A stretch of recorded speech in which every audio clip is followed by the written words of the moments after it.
Oi, pessoal, tudo bem? E aí, como é que tá sendo as videoaulas? Como é que foi semana passada acompanhar as videoaulas? Estão gostando? Estão conseguindo assistir? Estão conseguindo acompanhar até o final os vídeos? Vou contar um segredo para vocês. A gente está sendo obrigado a estudar EAD, videoaula, né? Não pode estar junto nesse momento. Então, para isso funcionar, tem um segredinho. Vocês precisam assistir as aulas até o final, tá? Com o caderno do lado, com o nosso livro do lado, para acompanhar, anotar no caderno de língua portuguesa ou de qualquer outra matéria que vocês estejam assistindo. Anotem as dúvidas, passem para a gente, tá? Para funcionar a videoaula vai ter que acontecer isso, vocês vão ter que assistir com o caderninho do lado. Anotem as dúvidas, passem para a gente.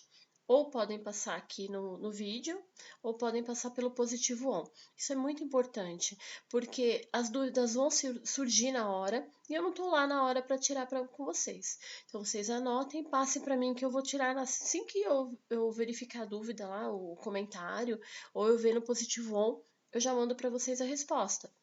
E aí vocês vão esclarecendo. Não levem dúvidas com vocês, porque quando vocês vêm acumulando dúvidas, fica mais difícil de tirar e vai ficar mais difícil lá na frente, tá? Então, acompanhem as aulas com o caderninho do lado, com o livro do lado e vai dar tudo certo.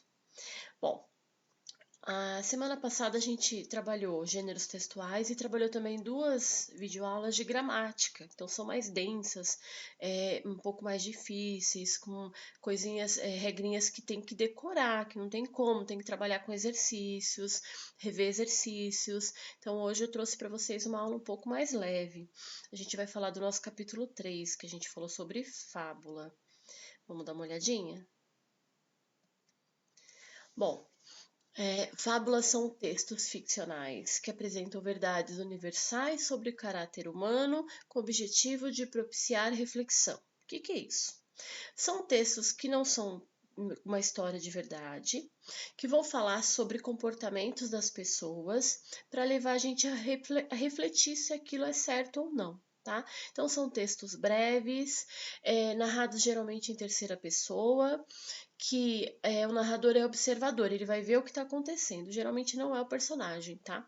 Tem número pequeno de personagens, passa em um espaço só, não vai trocar de cena, né? Ah, agora vai passar aqui, depois vai passar. Geralmente é um espaço só e um tempo que eu não sei quanto tempo passou direito. É um tempo meio impreciso, não dá para saber direito, tá? Usou-se nas fábulas, desde quando começou as fábulas, de usar, começaram a usar animais para dar as características dos seres humanos. E aí virou uma característica da fábula, né? Eu pegar um animal e ele tem determinada qualidade, característica do ser humano. Então eu vou ter um que tem, você vai perceber no animal vaidade, ou a preguiça, ou a persistência, ou a esperteza, ou a astúcia. Então a gente percebe essas características nos animais.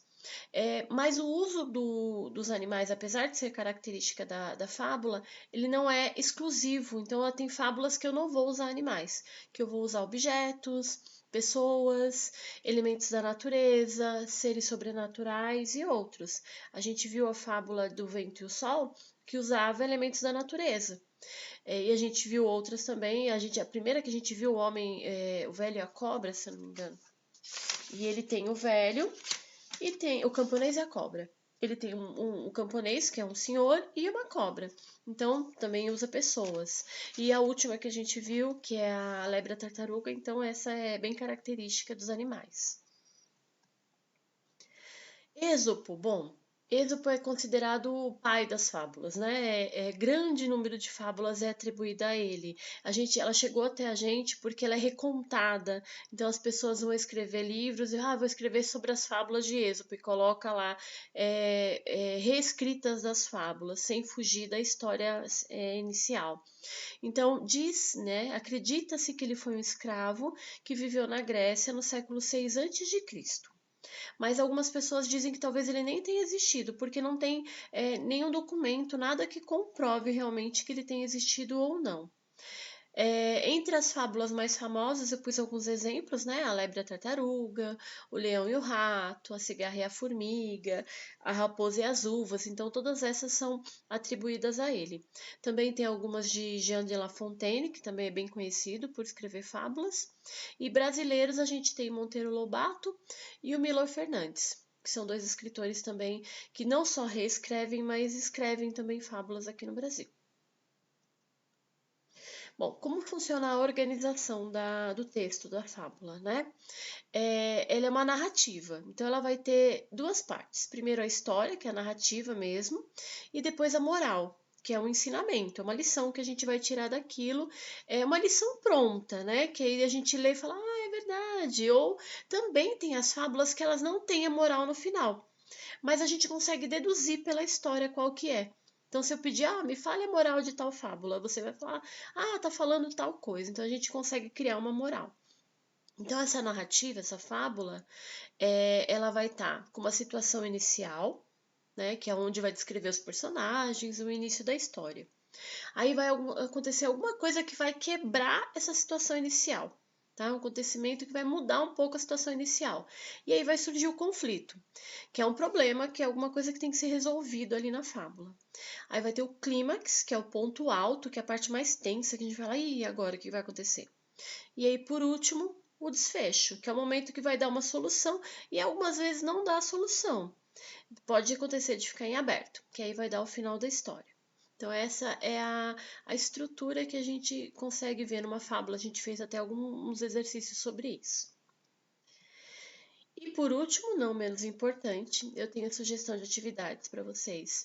Coloquei um link onde eu tenho uma fábula que chama A Morte e o Lenhador, de Monteiro Lobato. Então, vocês vão entrar nesse link e vão responder para mim no caderno. A moral, então ela não tem uma moral, vocês vão criar uma moral conforme, vão deduzir no texto a moral da história e vão dividir esse texto para mim, pode colocar lá parágrafo tal, vocês vão dividir a fábula em situação inicial, quebra da situação inicial, conflito, clímax e desfecho. Faz no caderno, tira uma foto, manda pra gente que eu vou dar uns pontinhos para vocês, tá bom? Espero que tenham gostado da aula. Não esqueçam de fazer a sugestão de atividades, revejam o capítulo 3, que os exercícios vão ajudar vocês a esclarecer aí, a parte de fábula, tá bom? Fiquem com Deus, continuem estudando. Beijinho, tchau!